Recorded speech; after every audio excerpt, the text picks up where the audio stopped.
জয় নিতাই, জয় শ্রী রাধেশ্যাম। পুরীধামের কিছু বিশিষ্ট মন্দিরের কথা আজকে আমাদের শ্রবণের বিষয়। তো কয়েকটি মন্দিরের কথা আমরা আলোচনা করছি। প্রথমে আমরা যে মন্দিরটার কথা আলোচনা করব সেটা হচ্ছে সিদ্ধ বকুল মঠ। খুব গুরুত্বপূর্ণ একটি স্থান। এই সিদ্ধ বকুল মঠটা আগে কি ছিল, এখন বর্তমানে কি অবস্থা, আসুন আমরা শ্রবণ করি। এটি আগে ছিল মহাপ্রভুর পরম ভক্ত কাশীনাথ মিশ্রের বাগান। এটা কাশীনাথ মিশ্র নামে ভগবানের অর্থাৎ চৈতন্য মহাপ্রভুর এক ভক্ত ছিলেন, তার এটা বাগান ছিল। মহাপ্রভুর আদেশে তিনি ঠাকুর হরিদাসের থাকার জন্য এখানে ব্যবস্থা করেন। এই কারণেই তো আমরা হরিদাস ঠাকুরের এটা সিদ্ধপীঠ বলে মনে করি। তাই মহাপ্রভুর আদেশে এই কাশীনাথ মিশ্র তিনি কি করেন, এই বাগান বাড়িতেই হরিদাস ঠাকুরের থাকার ব্যবস্থা করেন। মহাপ্রভু নিত্য পার্শ্বদ ঠাকুর হরিদাসের ভজনস্থলী এটা। এখানে বসেই হরিদাস ঠাকুর প্রত্যেক দিন 3 লক্ষের অধিক নাম জপ করতেন। এখানে জগন্নাথের প্রসাদী দাঁতন পুঁতে মহাপ্রভু বকুল বৃক্ষ প্রকট করে হরিদাসকে রোদ বৃষ্টির হাত থেকে রক্ষা করেছিলেন। হরিদাস ঠাকুর কোনো মঠে যাবেন না, কোনো আশ্রমে যাবেন না এবং অন্যান্য ভক্তদের সঙ্গে থাকবেন না। কেন? আমাকে দর্শন করলে অযাত্রা হবে, স্পর্শ করলে মহাপাপ হবে, তা আমি এদের সাথে থাকবো না। মহাপ্রভু তাকে কোথায় বাসা দেবে? সবাইকে তো বাসা দিয়েছি, তাই তাকে বাসা দেবে কোথায়, থাকার কোথায় জায়গা দেবে? চিন্তা ভাবনা করতে করতে মহাপ্রভু এই জগন্নাথের প্রসাদী দাঁতন পুঁতলেন। সেই দাঁতন পোতার থেকে সেখানে একটা বকুল বৃক্ষ প্রকট হলেন। সেই বকুল বৃক্ষের নিচে থাকার জন্য আদেশ করলেন হরিদাস ঠাকুরকে। বকুল বৃক্ষটা এত সুন্দর হয়ে ডালপালা ছড়িয়ে ছাতার মতো আকার নিল, যেন এই হরিদাসের গায়ে রোদও না লাগে, আবার বৃষ্টিও না পড়ে। তো হরিদাস ঠাকুরের গায়ে রোদ বৃষ্টি যেন না পড়ে, সেই কারণে এই বৃক্ষের সৃষ্টি করলেন মহাপ্রভু। পরবর্তী সময়ে হরিদাস ঠাকুরের জন্য ছোট্ট একটা পাতার কুটির নির্মাণ করা হয়েছিল। এটা গম্ভীরার পাশেই এই হরিদাস ঠাকুরের সিদ্ধ বকুল অবস্থিত। তাই পুরী যারা যাবেন অবশ্যই এই সিদ্ধ বকুল মঠ দর্শন করবেন, শ্রীমন মহাপ্রভুর কৃপাস্থলী। এবার আসুন আমরা আলোচনা করি গম্ভীরা মঠ, আরেকটি গুরুত্বপূর্ণ জায়গা, অত্যন্ত গুরুত্বপূর্ণ জায়গা। এই গম্ভীরা মঠটা আমাদের বৈষ্ণব সমাজের দর্শনীয় বিষয়। মহাপ্রভু শ্রীকৃষ্ণ চৈতন্যদেব পুরীতে এখানেই থাকতেন। শ্রীমন মহাপ্রভু চৈতন্যদেব এই গম্ভীরাতে থাকতেন, গম্ভীরা মঠে থাকতেন, সেখানেই তার গম্ভীরার লীলা হয়েছিল। মহাপ্রভু এই গম্ভীরা মঠে 18 বৎসর থেকে জগন্নাথ দর্শন করতেন। 18 বছর এই গম্ভীরাতেই মহাপ্রভু ছিলেন। কাজেই এই গম্ভীরা কতটা সিদ্ধ পীঠ সেটা বুঝতেই পারছেন।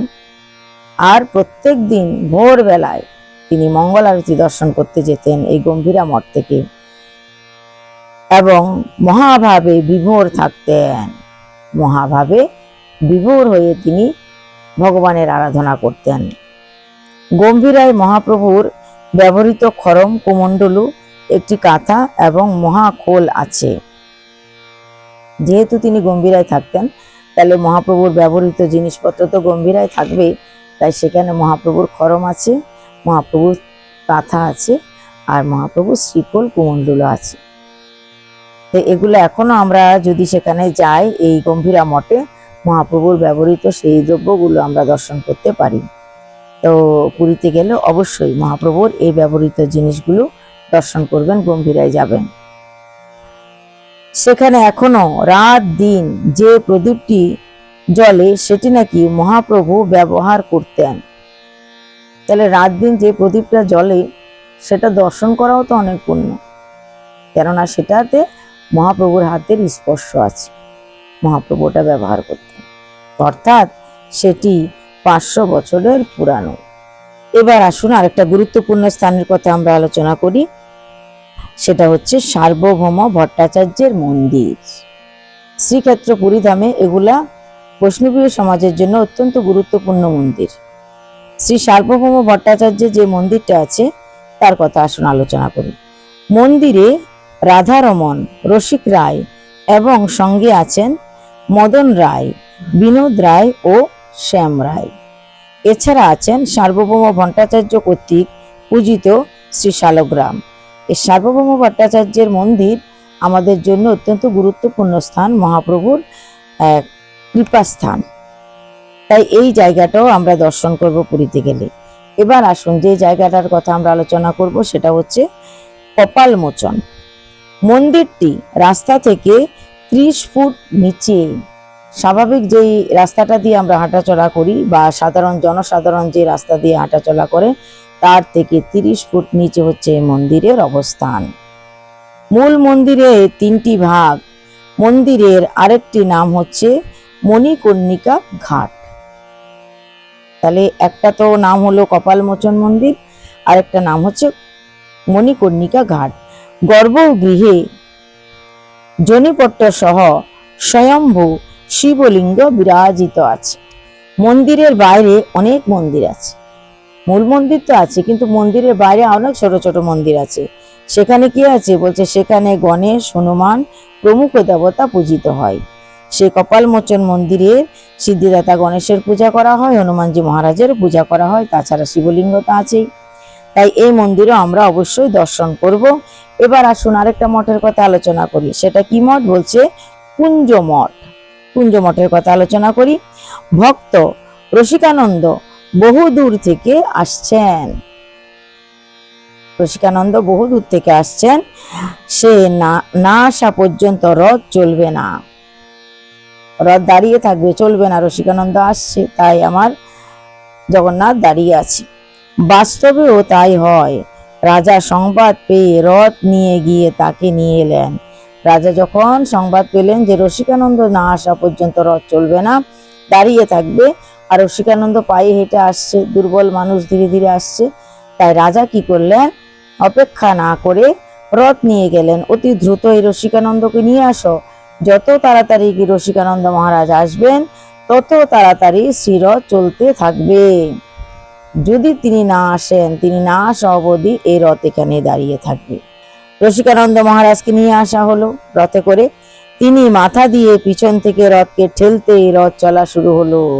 মহাপ্রভু যেরকম ঠেলেছিলেন মাথা দিয়ে রথ পিছন থেকে, এই রসিকানন্দ মহারাজও পিছন দিক থেকে মাথা দিয়ে রথ যখন ঠেললেন, তখনই রথ চলতে শুরু করলো। এই রসিকানন্দ মহারাজের জীবন চরিত্র বা মহাপ্রভুর সঙ্গে, অর্থাৎ মহাপ্রভু বলতে এখানে জগন্নাথের কথা বলা হচ্ছে, জগন্নাথের সঙ্গে যে একটা সম্পর্ক, গভীর নিবিড় প্রেমের সম্পর্ক, সেটা আমরা অন্যদিন আলোচনা করব। যে কারণে রথ যাচ্ছে না, রসিকানন্দ আসবে তবেই রথ চলবে। রসিকানন্দ শ্রী শ্রী জগন্নাথের অপার মহিমা ও করুণা দেখে শ্রীক্ষেত্রে রয়ে গেলেন। রসিকানন্দ মহারাজের বাড়ি অনেক দূরে ছিল, সেখানে বসেই তিনি জগন্নাথের ভজন সাধন করতেন। কিন্তু যখন তিনি রথযাত্রায় এখানে আসলেন, জগন্নাথের কৃপা দেখলেন যে জগন্নাথ এত আমাকে ভালোবাসে, এত কৃপা করছে যে আমি এসে মাথা দিয়ে রথ না ঠেলা অবধি রথ চলছে না, দাঁড়িয়ে আছে। শত শত হাজার হাজার লোক, এমনকি রাজাও আমার জন্য অপেক্ষা করছে, আমি আসবো তবে রথ চলবে। আমাকে নেওয়ার জন্য রাজা রথ নিয়ে গেল। কাজে আমি ভগবানের এই কৃপা থেকে নিজেকে আর বঞ্চিত রাখবো না, আর দূরে যাব না ভগবানের, আমি জগন্নাথের কাছাকাছি থাকবো। সেই কারণে তিনি আর তার ওই দূর দেশের বাড়িতে চলে গেলেন না, তিনি শ্রীক্ষেত্রেই রয়ে ভজন করতে লাগলেন, জগন্নাথের কাছাকাছি থেকে গেলেন। তার থাকার জন্য রাজাই এই স্থানটি দিয়েছিলেন। তো এই জায়গাটা রাজাই করে দিয়েছিল। কেননা এই জায়গাটা রাজা এই কারণে করে দিয়েছিল, কুঞ্জ মঠটা, যে রসিকানন্দ মহারাজ এখানে থাকবেন, ভজন করবেন, আর এখানে থাকলে আর জগন্নাথের রথের সময় তাকে অনেক দূর থেকে আসতে হবে না, রথ আর না চলে বন্ধ হয়ে থাকবে না। সেখানে এখন বট কৃষ্ণ, তার বামে শ্রী রাধা এবং ডাইনে ললিতা সখীর মূর্তি বিরাজিত আছে। পুরানো ঐতিহ্য অনুযায়ী আজও এখান থেকে প্রত্যহ মন্দিরে শ্রী শ্রী জগন্নাথ দেবের জন্য মালা পাঠানো হয়। কেননা এই রসিকানন্দ মহারাজ খুব সুন্দর করে মালা তৈরি করতেন জগন্নাথের জন্য, জগন্নাথ করবে বলে, আর জগন্নাথও তার তৈরি করা মালা খুব পছন্দ করতেন, ভালোবাসতেন। তাই সেই কথাটাকে মনে রেখে এখন অব্দি রসিকানন্দ মহারাজের সেই মঠ থেকে প্রত্যেক দিন জগন্নাথের জন্য মালা তৈরি করে পাঠানো হয়। সেই মালা জগন্নাথ খুব প্রেম ভরে গ্রহণ করেন, মালা পরেন। যা একসময় রসিকানন্দ নিজে গেতে পাঠাতেন। রসিকানন্দ তো একসময় নিজে গেতে পাঠাতো, কিন্তু এখন তো আর তিনি নেই, তাই এখন সেই পরম্পরাটার অনুসরণ করে সেই মন্দির থেকে প্রত্যেক দিন সুন্দর মালা পাঠানো হয়। তাই আমরা আজকে কয়েকটি সিদ্ধ মঠের বর্ণনা শ্রবণ করলাম। আশা করি আপনাদের ভালো লাগবে। আজ এই পর্যন্ত। আগামীকাল আবার শ্রবণ করব অন্যান্য মঠের কিছু কথা। জয় নিতাই, জয় শ্রী রাধে শ্যাম।